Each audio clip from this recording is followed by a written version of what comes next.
Соңку кабарлар 11-дин оосунда. Күндүн кыскача мазмуну. Дача суу айылында кулаган учактан жабыркагандарга карата гуманитардык жардамдарды 11 февралдан тарта бөлүштүрүлөт. Ал жардамдар кандай тартипте таратылат? Бул арада баш калкылоочу жайы жок калгандардын айрымдары мейманканада жашоонусун улантышууда. Алардын акыбалын барып көрүп келдик.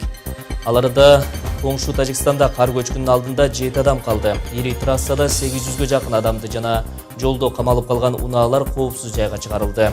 Кутман кечиңиз менен Рахматулла Кудайбердиев кененирээк тааныштырууга өтсөм.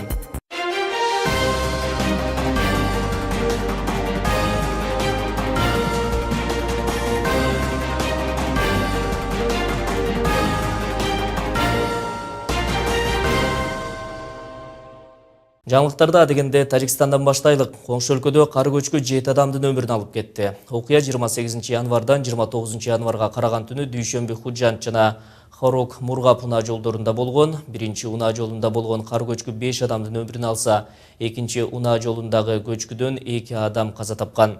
Душанбе-Худжанд унаа жолунда бир учурда жалпысынан 40га жакын кар көчкү түшкөн, анын кесепетинен 200гө жакын унаа орто жолдо калган. Тажикстандын өзгөчө кырдаалдар комитети 800гө жакын адамды жана жолдо камалып калган унааларды коопсуз жайга чыгарган. Бул арада Дача суу айылында кулаган учактан жабыркагандарга карата гуманитардык жардамдарды бөлүштүрүү иштери 11 февралдан тарта башталмай болду. Авиа кырсыкта жабыркагандар үчүн өзгөчө кырдаалдар министрлиги ачкан атайын банк эсебине 30 январда 37 миллион 130 миң сомдон ашык каражат түшкөн. Өзгөчө кырдаалдар министрлигинин өкүлү Урматбек Шамырканов 11 каналынын студиясында. Куш келипсиз. Айтсаңыз, жардам көрсөтүүнү каалагандар которгон каражат күн санап көбөйүп жатат. Эми ал каражатты бөлүштүрүүнүн кандай пландары бар? Өзүңөргө белгилүү болгондой, ошол эки учак кулаган биринчи күндөн баштап биздин министрдин тапшырмасы менен ар бир областта жана Бишкек ош шаарларында гуманитардык жардамдарды кабыл алуу пункттарын түзгөнбүз. Ошондой эле министрликте атайын счет ачылган, акча каражатын топтоо боюнча. Бүгүнкү күндө жана жогоруда токтоп кеткендей, ошо бүгүнкү күндө азыркы счетко 37 миллиондон ашык акча каражаты топтолуп атат. Бул топтолуп жаткан каражаттар атайын өкмөттүн комиссиясынын чечими менен гана бөлүштүрүлөт. Азыркы күндө областтарда чогулган гуманитардык жардам, ошол эки калай калктан чогулган гуманитардык жардам бүгүнкү күндө ошо Сокулук районунда тиешелүү склад мерчемделип, ошол эки жерге жеткизип берүү иштери жүрүп жатат. Бул складтарга жеткизип берүү жумуштары 31-инде аяктайт. Андан кийин биринен баштап Сокулук райондук жарандык коргонуу комиссиясы бар. Ал комиссияга кошумча аксакалдардан аялдар комитетинен кошулуп, ошондой эле жаштар канатынан, андан тышкары бейөкмөт уюмдардын катышуусу менен ошо райондук комиссия, жарандык коргонуу комиссиясы аркылуу таркатылып берилмекчи. Ошо жапа чеккен адамдарга. Өзгөргө белгилүү болгондой, азыркы күндө ошол 130тан ашык жапа чеккен адам бар. Биринчи күндөн баштап ошол эки такталып келе жаткан. Ошол экилерге тиешелүү өздөрүнүн эрежесине ылайык, ошондой эле биздин ошо Министерство социальной защиты деген ошо министрликтин өкүлдөрү менен бирдикте тиешелүү мерчемдели берилди. Ошол эки райондун акиминин жетекчилиги астында ошо комиссия чечип, кимге кандай тиешелүү буюм тейимдер бүгүнкү күндө биринчи керектелүүчү буюм тейимдерди таркатып берүү иштери биринен баштап жүргүзүлө баштайт. Биздин билишибизче, атайын эсепке түшкөн каражаттан тышкары эл тарабынан гуманитардык жардамдарда чогултулуу 1 февралда аяктамай болду. Ким канчалары кандай чечилет, кандай принциптер менен таратылат? Бул жерде мындай деп түшүнүшүбүз керек да, урматтуу калайын калктагы туура түшүнүш керек.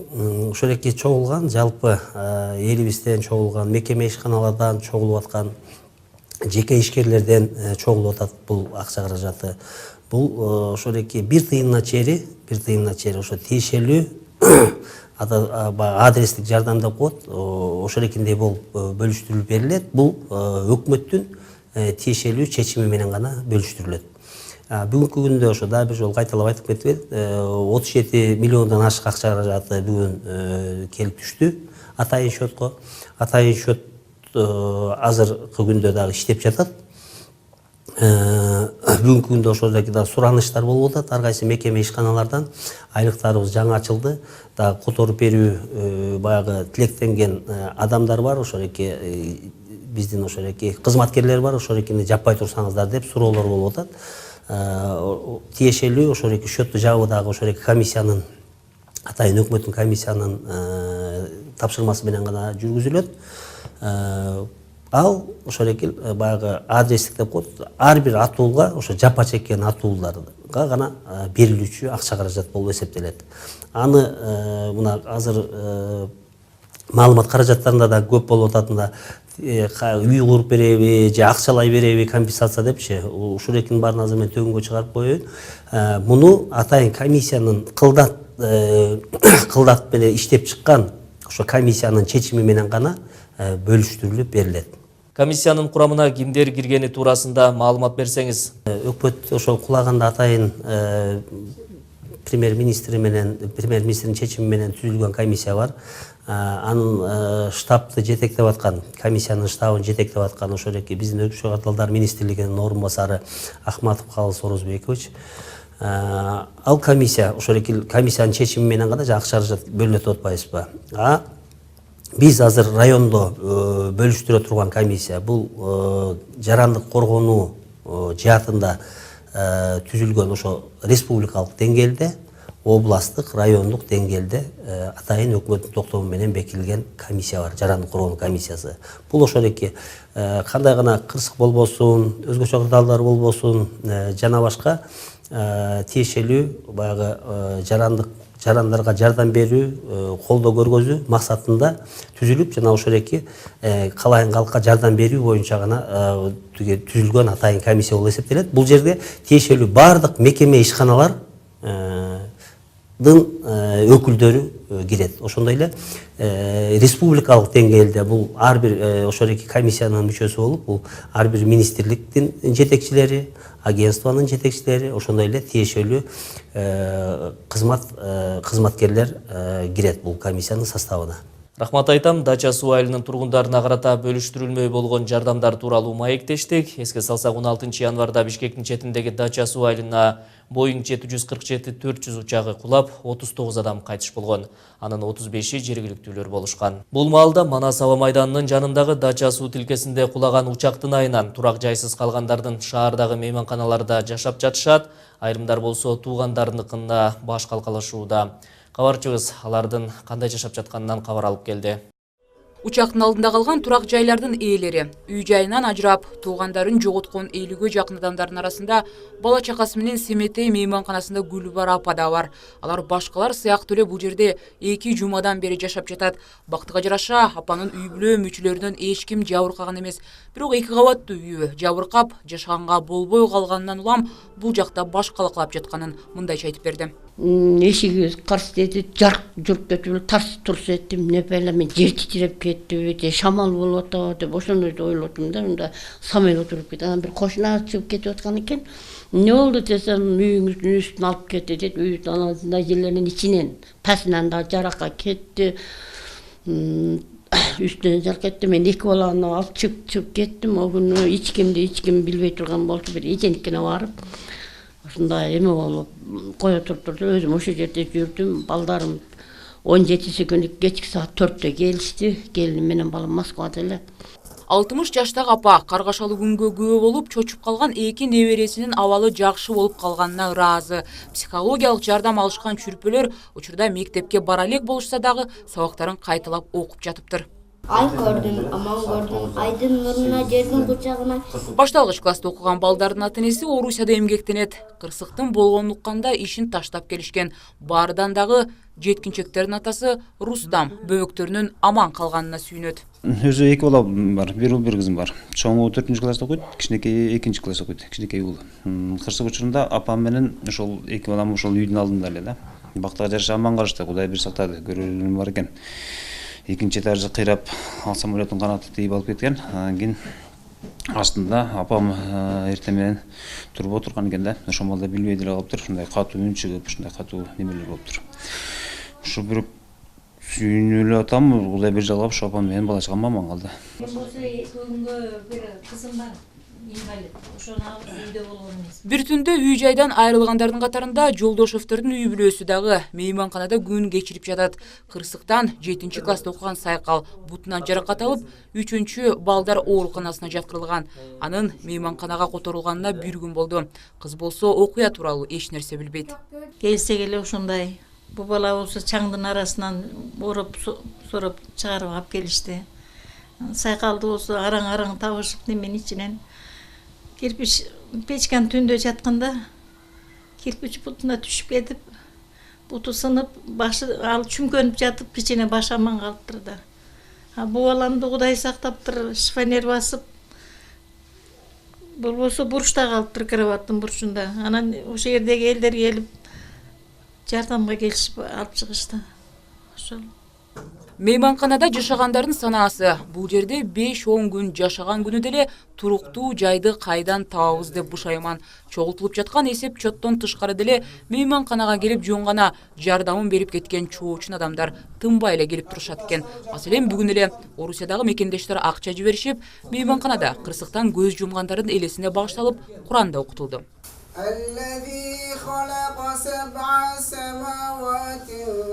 Учурда жабыркагандар жайгашкан мейманкана күнү түнү байкоого алынган. Имаратты болсо Улуттук гвардиянын жоокерлери күзөтүп жатат. Айылдын тургундарына 1 кабат толугу менен берилген. Башка кабарлардан Кыргызстан менен Орусиянын ортосунда 2012 жылы түзүлгөн бириккен аскер базасынын макамы тууралуу келишим күчүнө кирди. Келишимге ылайык Орусиянын Кыргызстандагы бир катар аскердик объекттери бириккен аскер базасына айланат. Бирдиктүү базанын курамына Канттагы аскер аба майданы, Ысык көлдүн Кой Сары жана Кара Булуң аймагындагы сыноо полигону, Чалдыбардагы байланыш түйүнү жана Майлы суудагы сейсмикалык борбор кирет. 15 жылга түзүлгөн бул келишим автоматтык түрдө 5 жылга узартылып турат. Эгер тараптар ал келишимди узартууну каалабаса, алдын ала кабарлоосу керек. Ал үчүн Кыргызстанга жылына $4,5 миллион төлөнөт. Эске салсак, Кыргыз президенти мындан 2 жыл мурда Канттагы Орус авиа базасынын келишимдик мөөнөтү аяктап калганын жана муну Орус президенти да туура түшүнгөнүн билдиргени маалым. Кант авиа базасы боюнча жарандар анын ижара мөөнөтү 15 жылдан кийин бүтөрү тууралуу билиши керек деп ойлойм. Жарандар Орусия менен болгон 49 жылдык кошумча 25 жылдык алдын ала келишим Бакиев менен Орус тараптын ортосунда бекитилгенин да билүүсү зарыл. Ал эми сиздер бардыгыңыздар билесиздер, Бакиев бардыгын тескери кылган. Ал эми Канададагы мечитке болгон кол салууну бийлик теракт катары баалады. Бүгүн эртең менен Квебек шаарындагы мечитке кол салуудан кеминде 5 киши каза тапкан. Полиция азырынча каза тапкандар жана жаракат алгандар санын так айтпай турат. Куралдуу 3 адам элдер намазга жыгылган маалда ок чыгарышкан. Квебек шаардык полициясы кырдаал көзөмөлдө турганын билдирди. Окуяга шектелип 2 киши камакка алынган. Кол салуунун себеби аныктала элек. Жергиликтүү Le Soleil басылмасы кол салгандардын бири 27 жаштагы киши деп жазды. Кол салгандардын биринде Калашников үлгүсүндөгү автомат болгон деп билдирди. Бул арада Тышкы иштер министрлигинин алдын ала маалыматына ылайык Канаданын Квебек шаарындагы мечитке уюштурулган кол салууда кыргызстандыктар жабыркаган жок. Ободон которулбаңыз, кийинки кабарлардын мазмуну төмөндөгүдөй. Американын президенти Дональд Трамптын 7 мусулман өлкөсүнүн жарандарын Америкага кирбөө тууралуу буйругу АКШнын өзүндө жана дүйнөлүк коомчулукта катуу талкуулар жаратты. Кыргызстанга онкологиялык оорулар үчүн линиялык тездетүүчү нур терапия заманбап аппаратын насыяга алуу көмөк көрсөтүлсө, коңшу Казакстанда дүйнөлүк кышкы универсиаданын ачылыш аземи болду. 57 өлкөдөн келген 2000ге чукул спортчу 86 медальдар комплекти үчүн атсалышат. Ал эми Американын президенти Дональд Трамптын 7 мусулман өлкөсүнүн жарандарын Америкага кирбөө тууралуу буйругу АКШнын өзүндө жана дүйнөлүк коомчулукта катуу талкуулар жаратты. Айрым Европа өлкө лидерлери Америкадагы жылдыздар Трамптын бул чектөөсүнө карата кескен сындар айтып жатышат. Жарандык эркиндиктерди коргоо Америкалык союзу бул чечим үстүнөн Нью-Йорктун федералдык сотуна да кайрылды. Ал эми Трамп өз кезегинде анын бул демилгеси мусулмандар эмес, өлкөнүн коопсуздугу, террорго каршы күрөшкө багытталганын айтып жатат. Каналдын баш редактору Элеонора Сагындык кызы биз менен байланышта. Ал менен АКШнын өзүндөгү бул буйрукка нааразычылыктар тууралуу айтып өтсөңүз. Оба рахматулла рахмат. АКШда ушул өткөн демалыштарда Трамптын жаңы буйругуна каршы бир катар демонстрациялар өттү. Бул буйрукка каршы чыккан демонстранттар АКШнын бир катар шаарларында көчөлөргө чыгышты жана ошондой эле аба майдандарда чогулушту. Сөз кылып жаткан Трамптын жаңы буйругуна ылайык Америкада качкындарды кабыл алуу боюнча программа убактылуу 90 күнгө токтойт жана мындан тышкары мусулман деп эсептелген 7 мамлекеттин жарандары АКШга киргизилбейт. Бул жерде белгилей кетүүчү нерсе ушул буйрук күчүнө киргени жана жарыяланган тарта ошол Америкага аба жолдору аркылуу бара жаткан жарандар же болбосо визасы бар жарандар дагы Америкага киргизилбей кайра артка жөнөтүлүп жатат. Бул жерде белгилей кетүүчү нерсе ушул Американын өзүндө 16 штаттагы баш прокурорлор Трамптын бул жаңы буйругу конституциянын түркүктөрүнө туура келбейт деген өз ойлорун айтышты. Мындан тышкары бир нече штаттарда федералдык судьялар ушул Трамптын жаңы буйругуна ылайык депортацияга тушуккан жарандарды өлкөсүнө депортациялоо маселесин убактылуу токтотушту. Бул жерде белгилей кетүүчү нерсе ушул АКШнын өзүндө баягы жарандык коом саясатчылар гана эмес, поп аткаруучулар, жылдыздар дагы Трамптын бул чечимин сындап жатышат. Айталы белгилүү ушул жаштар арасында белгилүү поп ырчы Риана ушул чечимден кийин Трампты моралдуу чочко деп дагы атады. Бирок ошентсе дагы ушул АКШнын президенттик администрациясынын башчысы Райан Прибус ушул чечимден кийин Америкада хаос башаламандык болуп жатат, жаралды ошого шарт түзүү деген айыптоолорду четке кагууда. Анын айтымында өткөн ушул демалыштарда тактап айта кетсек, ишемби күнү Америкага баш аягы 325 миң чет элден жарандар келишти жана алардын 109 гана артка кайтарылды. Европа лидерлеринен немис канцлери Ангела Меркель биринчилерден болуп бул буйрукка реакция жасап, аны жаңылыштык деп атады. Жалпы эле дүйнө коомчулугун кандай пикирде болууда? Ооба, туура белгиледиңиз. Ушул Трамптын бул жаңы чечимине, буйругуна карата дүйнө лидерлеринин реакциялары чыга баштады. Алардын эң биринчилерден болуп ушул немец канцлери Ангела Меркель реакция жасады десек болот. Анын өкүлү ушул Трамптын бул буйругу боюнча Ангела Меркельдин сөздөрүн келтирди жана ал билдирүүдө ушул Трамп ушул чечим менен жаңылыштык кылып жаткандыгы айтылат. Ошондой эле айта кетүүчү нерсе ушул Трамптын бул буйругуна тушугуп Америкада депортацияларга дуушар болгондор үчүн Канаданын эшиги ачык экенин Канада бийликтери айтып чыкты. Канаданын премьер-министри Джастин Трюдо ошол репрессияга, куугунтукка жана согуштан качкандарга Канаданын эшиги дайым ачык деген мазмундагы билдирүүсүн өзүнүн Twitter баракчасында жарыялады. Ал эми ушул Америка жарандарына тыюу салган өлкөлөрдүн реакциялары боюнча айта кете турган болсом, Иран бул маселеде биринчилерден болуп баягы жооп айтты жана ал дагы АКШ жарандарын өз өлкөсүнө киргизүүгө каршы чараларды баштаарына даяр экенин билдирди.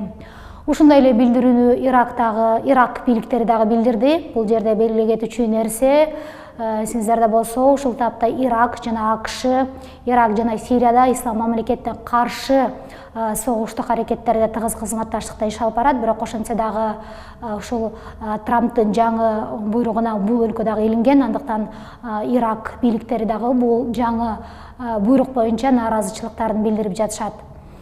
Дагы бул жерде айта кетүүчү нерсе ушул Бириккен Улуттар уюму, эл аралык укук коргоо уюмдары, ошондой эле коомдук ишмерлер дагы кескин сындап жатышат бул чечимди.